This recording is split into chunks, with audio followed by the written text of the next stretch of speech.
care and agony on me. We're going to break into a verse now, are we? Well, that song might have been as silly as can be, but you know, there's some truth behind that. Maybe not to that extreme, but the song isn't too far from the truth when it comes to our lives in this world. We find that persistent misery that continues to introduce itself into our lives. Proverbs chapter 14, verse 13 is our text for this morning, and it says this: "Even in laughter the heart may ache, and rejoicing may end in grief." I want to remind you that in this world, suffering is persistent. People want happiness to last and suffering to diminish, but that's not the way of this world. In our own Declaration of Independence, it states the inalienable right given to us by God that we might pursue happiness. We acknowledge that God gave us freedom that we might seek to be happy, but happiness can be elusive, especially in this world. Sometimes we would even seek to find a way to immerse ourselves in happiness that we might be immune to the griefs around us. From those who live in denial with a false smile plastered on their face, to those who wallow in drink or drugs or gluttony or sexual abandon, to those who seek escapist form of entertainment, there's lots of people out there trying to drown themselves in some sort of happiness so that they aren't going to experience the misery in this present world. They're looking for a place where they will be satisfied, where they'll be fulfilled, where pain cannot intrude on them any longer. But in trying to escape it, they're making themselves actually even more miserable. The wisest man in the world once attempted to find meaning for life in the seeking of pleasure, but he failed in that. Ecclesiastes 2, verse 1. "I said to myself, 'Come now, I will test you with pleasure, so enjoy yourself.' And behold, it too was futility."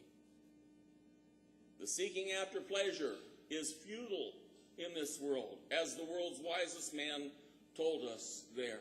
As we find in our own experience, when we try to go from one happy moment to the next and find that suffering comes. If we do find a time of rejoicing, as our text reminds us, it is but for a moment before grief overwhelms it. And even worse, our passage tells us, we find sometimes that our laughter might be only on the surface, hiding the pain that's in our hearts.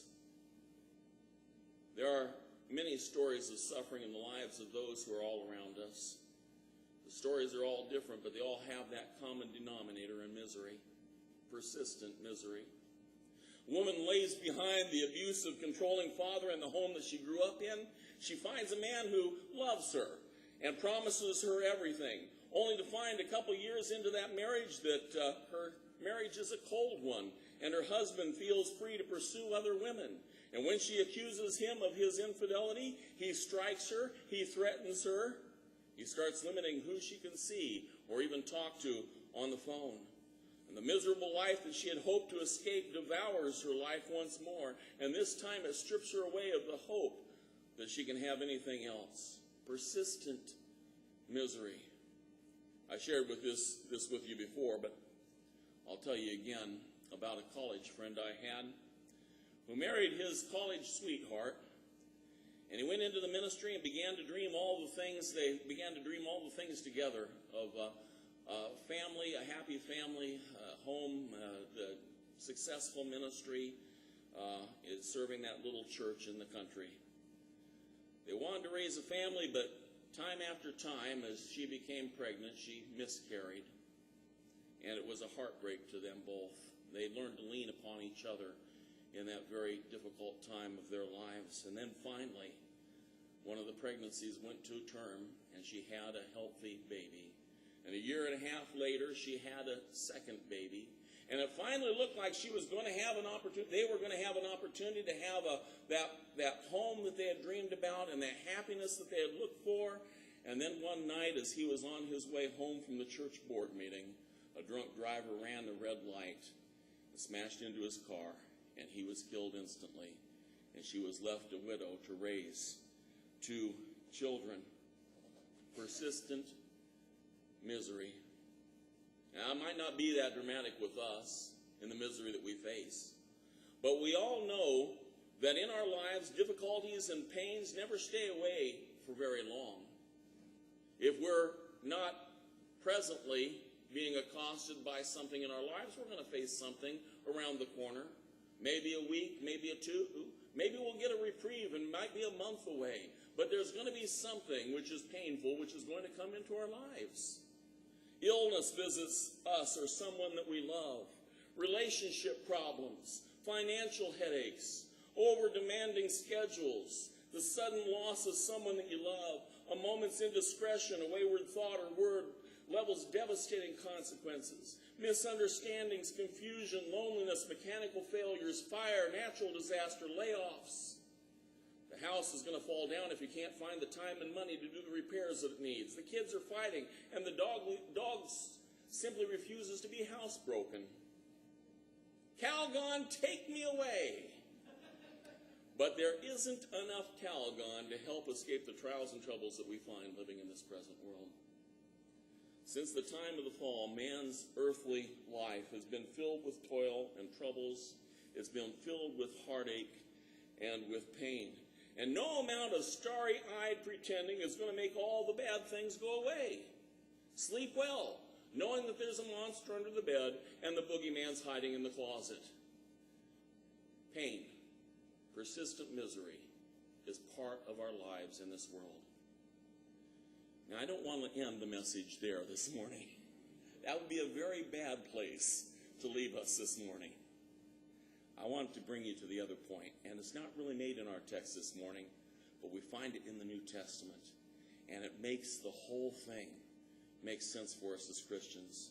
We can still have joy. We as a church don't put on our rose-tinted glasses and live in denial of the harshness that we find in this world. We aren't pretending that bad things never happen to people. In churches that do that, in churches that live with that constant optimism and blindness to the suffering going on around them, they aren't really helping people by their deception. We're set free by the truth, not by denial. On the other hand, we see some churches which seem to focus only on the depressing circumstances. It seems oftentimes that suffering is the only thing that they're in touch with. Their fellowship seems to be based upon that proverbial statement that misery loves company. And they acknowledge the truth of pain so much that they seem to drown in it. But the truth is the solution, as griefs and troubles don't have the last word on a Christian's life. They aren't the thing which is most significant to us. Let me repeat that again. Misery is not the thing which is most significant to us. Yes, it is persistent. Yes, it keeps popping up in our lives over and over again, but it's not the most significant thing in our lives. In fact, the misery becomes insignificant in the face of what we have. We mentioned about how our lives in this world are being overwhelmed with hardships and heartaches since the fall. That reminds us that all the griefs and hardships introduced by the fall have been resolved by the death and resurrection of Jesus Christ. Sin is the agent of misery, and that was defeated by Jesus' substitutionary sacrifice. We still live in a world which is tainted by sin. Still, sin and its misery are part of the lives of believers as well as non-believers in this world. There's going to continue to be suffering for everyone in this world. But those who have received Christ's sacrifice and had their sins washed away will find something more significant than suffering in their lives, and that is joy.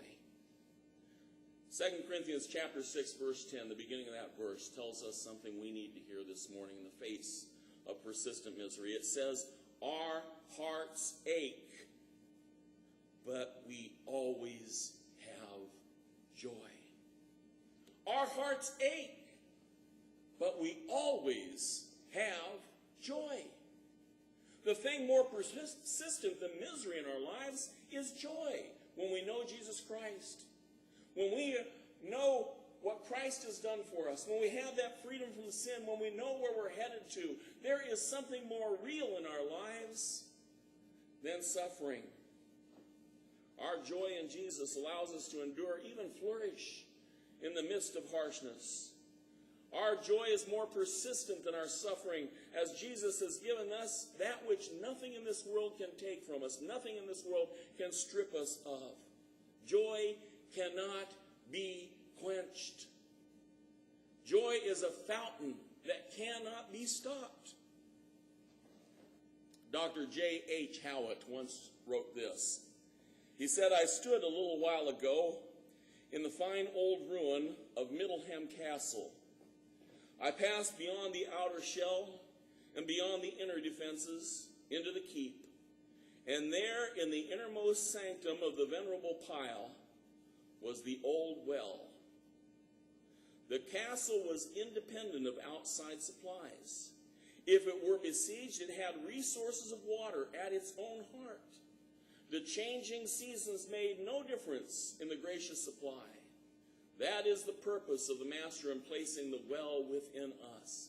He wants us to make us independent of external circumstances. You see, we're going to have those external circumstances pressing in on us all our lives. We're going to have grief and pain and sorrow and illness and every manner of dissatisfaction that are pressing in from the outside. But if we have that well of joy in our hearts, we'll never be overwhelmed by what comes from the outside. Being able to rejoice in the midst of suffering is the hallmark of people who know the Lord. Paul and Silas singing songs of praise at midnight. Their feet bound in stocks. They've been beaten severely. They're in the inner prison where there's no light penetrating. And at midnight they're singing praises to God because they have that well of joy that their external circumstances cannot take away from them. Brothers and sisters, we're going to face hard times in this world. Every single one of us. And you get over one battle and you're going to be on to the next one. Through this world, there's suffering. Suffering's not going to be over until we leave this world someday and enter into God's presence. But through all that suffering, we have that persistent joy, which allows us to have purpose and meaning in our lives, allows us to have that peace which passes understanding, allows us to remain calm in the midst of the storm.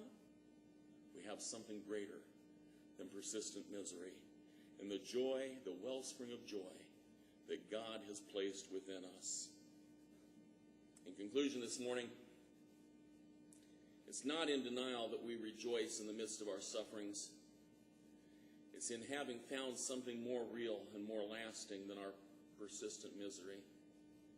The true believer's life is able to radiate a peace, a deep satisfaction, a joy in all circumstances because we have so much more than what suffering can touch. Pain is, after all, temporary. It's limited to our finite lives in this world. We know pain's coming to an end because we're not going to live forever in this world. And for a lot of people who depend only on their life in this world, that's a miserable statement right there. You know, you suffer and then you die. But for the Christian, that's release. We suffer and then we die. We get to go home with our Lord. We get to be free from all the burdens that are around us. No wonder Paul is able to speak of our suffering as momentary light affliction because he knew a joy that surpassed suffering. Would you like to know that real joy? Would you like to have that overwhelming joy in your life? This morning, if you'd like to make Jesus Christ your Lord and have that wellspring of joy placed within you, we have an invitation time. If you have a decision to make for the first time, or if you'd like to make a recommitment of your life to the Lord, we offer you this invitation time. We invite you to come forward as we stand and sing our hymn of invitation. Number is it 345? 345.